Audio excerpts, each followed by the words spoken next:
kutubuingo Allah daragino tigo Allah la ilaha illallah la ilaha illallah la ilaha illallah la ilaha illallah hamawulako Allah asanjalo walo deinko Allah ajalo walo deinko Allah kutubuingo Allah la ilaha illallah la ilaha illallah la ilaha illallah la ilaha illallah salako Allah Allah kira kanu baingo Allah Allah kira kinu nyoingo Allah kawalimo Allah la ilaha illallah la ilaha illallah la ilaha illallah la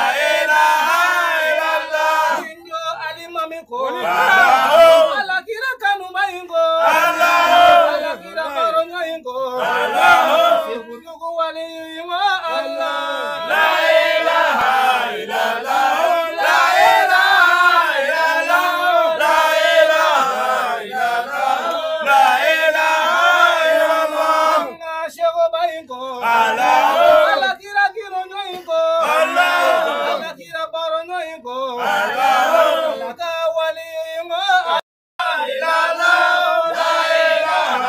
illallah la ilaha illallah karamoko Allah kira kironyo ingo Allah kira baronyo ingo kudugu walimo Allah la ilaha illallah la ilaha illallah la ilaha illallah la ilaha illallah ko la rabiko Allah kira kanu baingo Allah kira baronyo ingo kudugu walimo la ilaha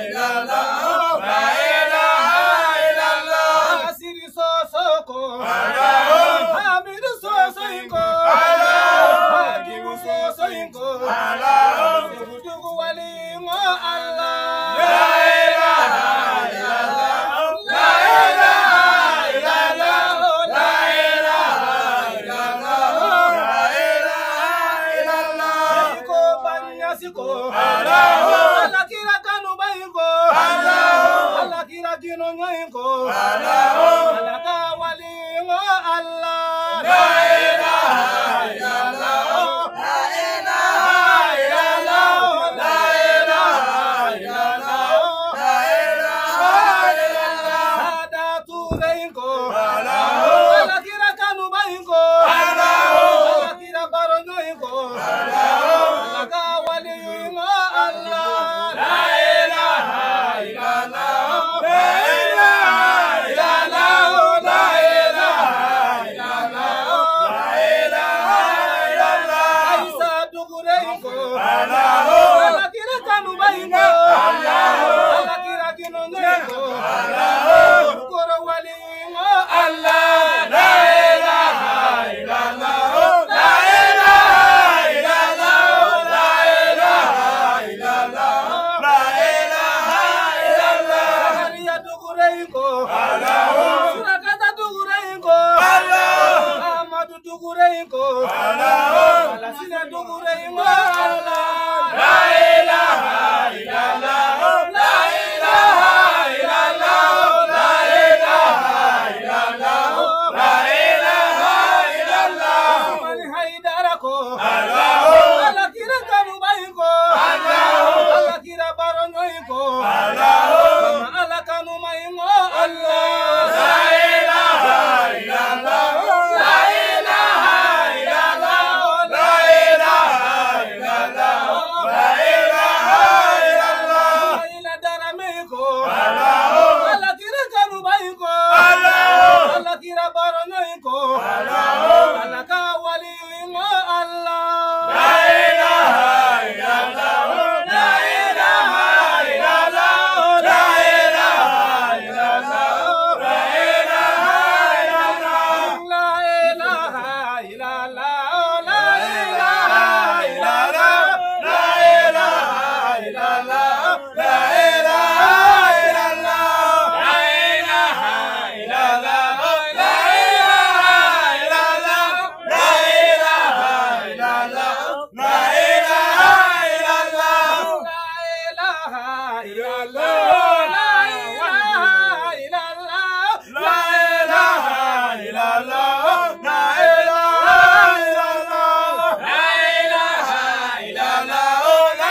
ingo Allah jalo woro de ingo Allah la ilaha illallah la ilaha illallah la ilaha illallah la ilaha illallah la ilaha illallah la ilaha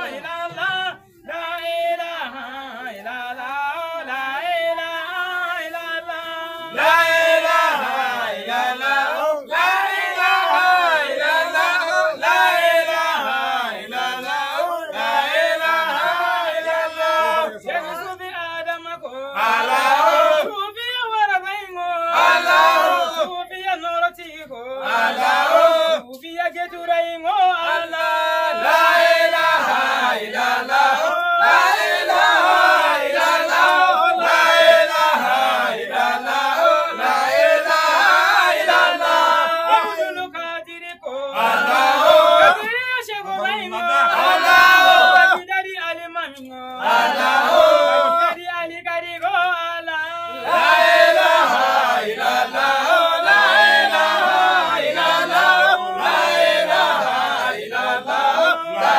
ilaha illallah shaga madu tijaningo Allah tijani shego baingo Allah balu sigi baingo Allah sidugo waliyingo Allah la ilaha illallah la ilaha illallah la ilaha illallah la ilaha illallah sumayna daramingo Allah alimul qur'anago Allah hafiz qur'anago Allah la waliyingo Allah la ilaha illallah la ilaha illallah la ilaha illallah la ilaha illallah shaygin hamaulako Allah sabri tigi baingo Allah majidi tigi baingo Allah waliyingo Allah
وكبيري أبو بكري وكبيري أبو أفيسي صلاة وتسليم الله كبيري أحمد وكبيري أبو بكري وكبيري أبو أفيسي صلاة وتسليم الله كبيري أحمد وكبيري أبو بكري وكبيري أبو أفيسي لا إله إلا الله لا إله إلا الله لا إله إلا الله محمد رسول الله لا إله إلا الله لا إله إلا الله لا إله إلا الله محمد رسول الله لا إله إلا الله لا إله إلا الله لا إله إلا الله محمد رسول الله لا إله إلا الله لا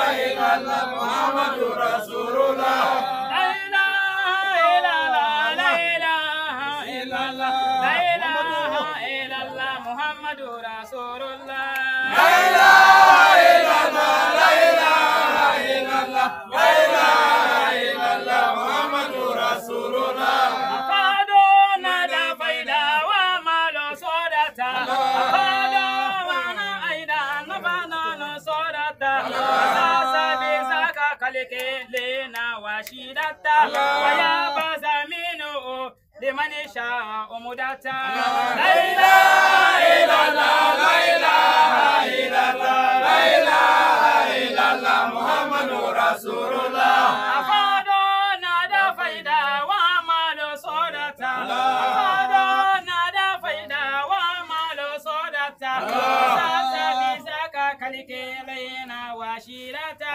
ويا بزامينو لمن شاء مدتا لا إله إلا الله لا إله إلا الله لا إله إلا الله محمد رسول الله لا إله إلا الله لا إله إلا الله لا إله إلا الله محمد رسول الله لا إله إلا الله لا إله إلا الله لا إله إلا الله محمد رسول الله أليس الذي هذا مفاكير وأولى بما نسوا من آية كتابي وما تلا ونذرنا في مكان الذي تلا لا إله إلا الله لا إله إلا الله لا إله إلا الله محمد رسول الله أليس الذي هذا مفاكير وأولى بما نسوا من آية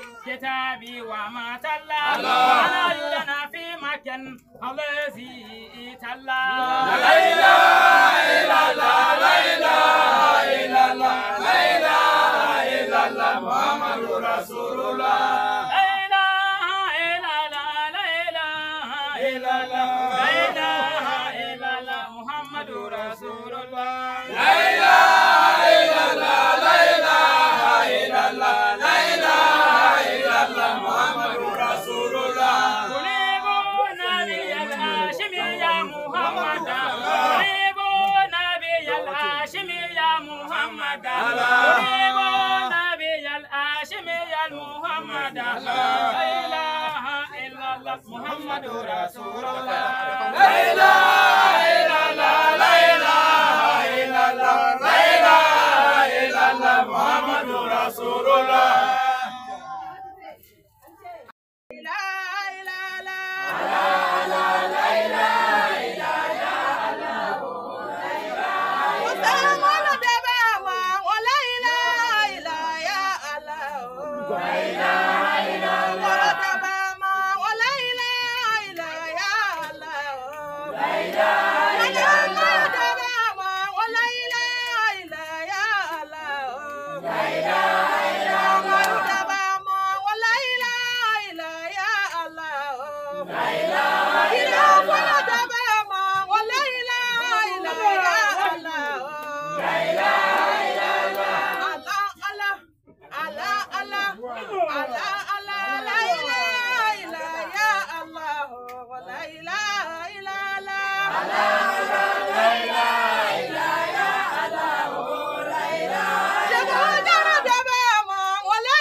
La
Wa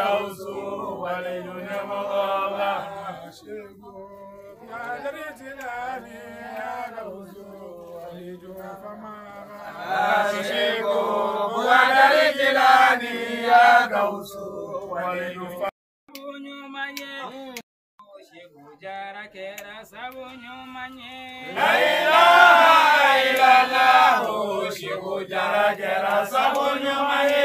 La ilaha illallah, Sheikh Jara Kera Sabunyo Maye.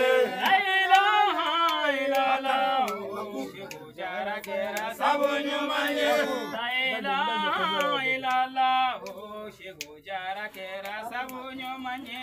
La ilaha illallah, Sheikh Jara Kera Sabunyo Maye. La ilaha illallah, Sheikh Jara Kera Sabunyo Maye. Bita banga karamagala, Sheikh Jara Kera Sabunyo Maye. Bana sude, Sheikh Gwagari, Sheikh Jara Kera Sabunyo Maye. Bita banga karamagala, Sheikh Jara Kera Sabunyo Maye. Bana sude, Sheikh Gwagari, Sheikh Jara Kera Sabunyo Maye. Bana sude, Sheikh Gwagari, Sheikh Jara Kera Sabunyo Maye. Odu jara de, Sheikh Gwagari, Sheikh Jara Kera Sabunyo Maye. Sheikh Bilali de, Sheikh Gwagari, Sheikh Jara Kera Sabunyo Maye. Chika Gafruge, Sheikh Gwagari, Sheikh Jara Kera Sabunyo Maye. Sarata Furuge, Sheikh Gwagari, Sheikh Jara Kera Sabunyo Maye. Kalande Baba, Sheikh Gwagari, Sheikh Jara Kera Sabunyo Maye. Bita banga karamagala, Sheikh Jara Kera Sabunyo Maye. Bana sude, Sheikh Gwagari, Sheikh Jara Kera Sabunyo Maye. Karamawala, Sheikh Jara Kera Sabunyo Maye. Bana Sude, Sheikh Jara Kera Sabunyo Maye. Bita banga karamagala, Sheikh Jara Kera Sabunyo Maye. Bana sude, Sheikh Gwagari, Sheikh Jara Kera Sabunyo Maye. La ilaha illallah, Sheikh Jara Kera Sabunyo Maye. Bana Sude, Sheikh Gwagari, Sheikh Jara Kera Sabunyo Maye. Bita banga karamagala, Sheikh Jara Kera Sabunyo Maye. Bana sude, Sheikh Gwagari, Sheikh Jara Kera Sabunyo Maye.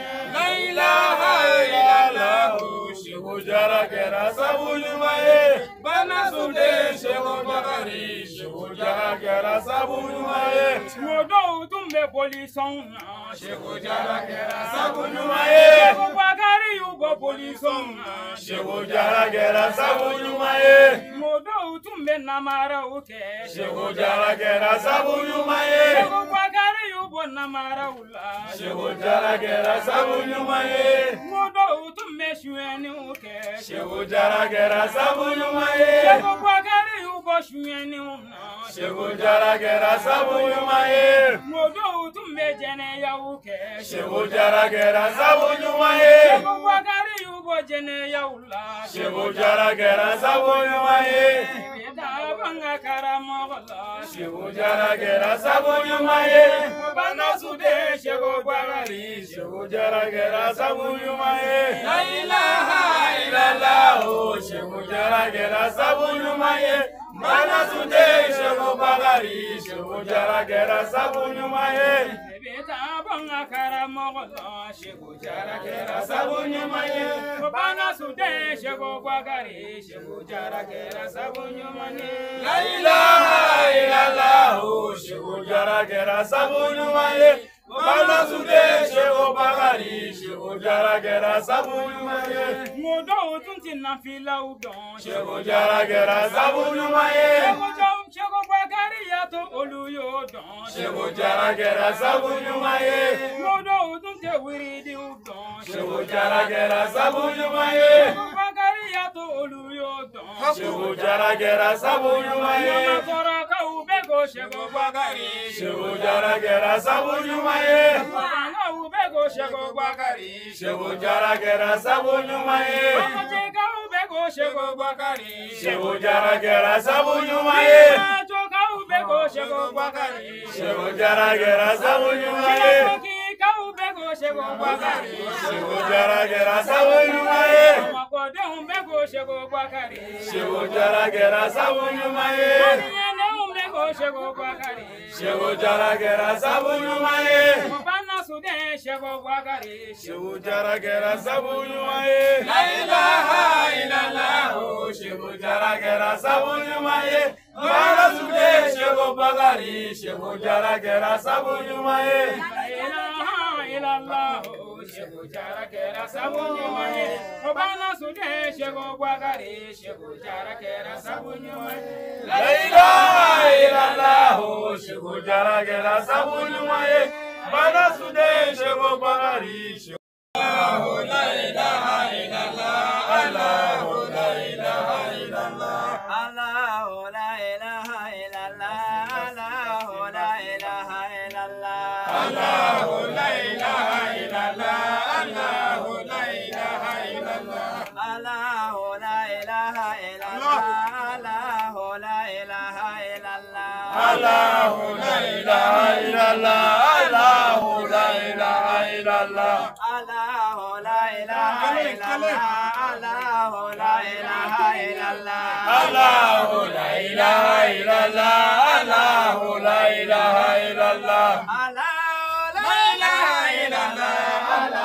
la ilaha illallah.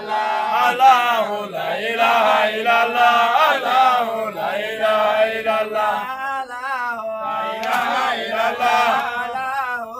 illallah. Allahu La ilaha illallah. Allahu La ilaha illallah. Allahu La ilaha illallah. Dabadu La ilaha illallah. Allahu La ilaha illallah. Dabadu La ilaha illallah.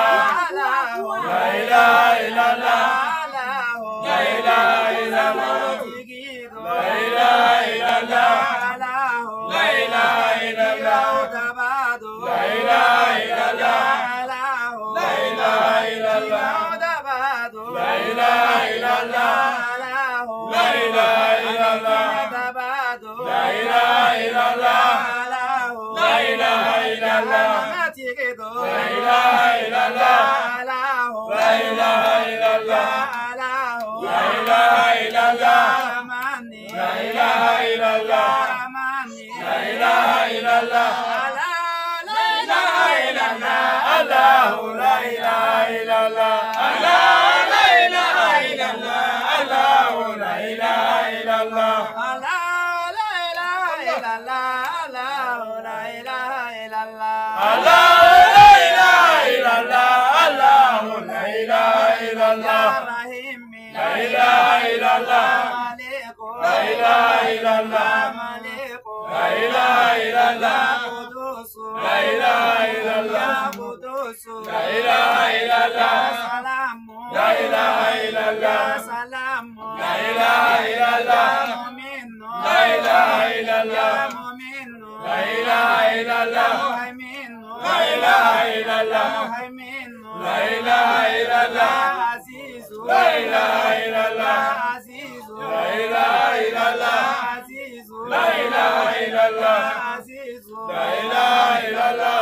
Allah la ilaha illallah. Allah la ilaha illallah. Allahu la ilaha illallah. Allahu la ilaha illallah. Ganiyu La ilaha illallah. La ilaha illallah. Mughni La ilaha illallah. Mughni La ilaha illallah. Qudus La ilaha illallah. Qudus La ilaha illallah. Ganiyu La ilaha illallah. Ganiyu La ilaha illallah. Allah la ilaha illallah. Allah la ilaha illallah. Allahu la ilaha illallah. Allahu la ilaha illallah. Allah la ilaha illallah. Allah la ilaha illallah. Allahu la ilaha illallah. Allahu la ilaha illallah. La ilaha illallah. Salamu La ilaha illallah. Salamu La ilaha illallah. Salamu La ilaha illallah. Muhammadu La ilaha illallah. Haku La ilaha illallah. Haku La ilaha illallah. Qudus La ilaha illallah. Qudus La ilaha illallah. Salamu La ilaha illallah. Salamu La ilaha illallah. Allah la ilaha illallah. Allah la ilaha illallah. Allahu la ilaha illallah. Allahu la ilaha illallah.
Allah illallah.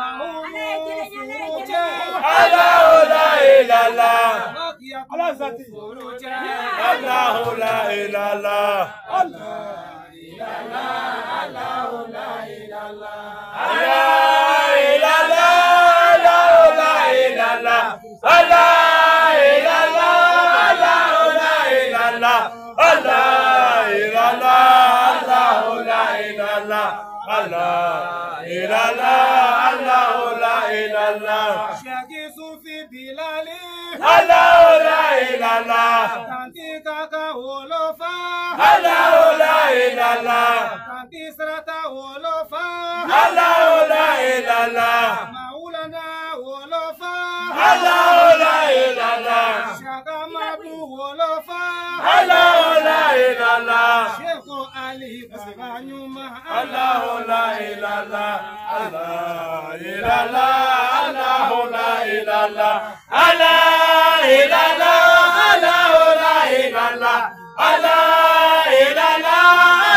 la illallah.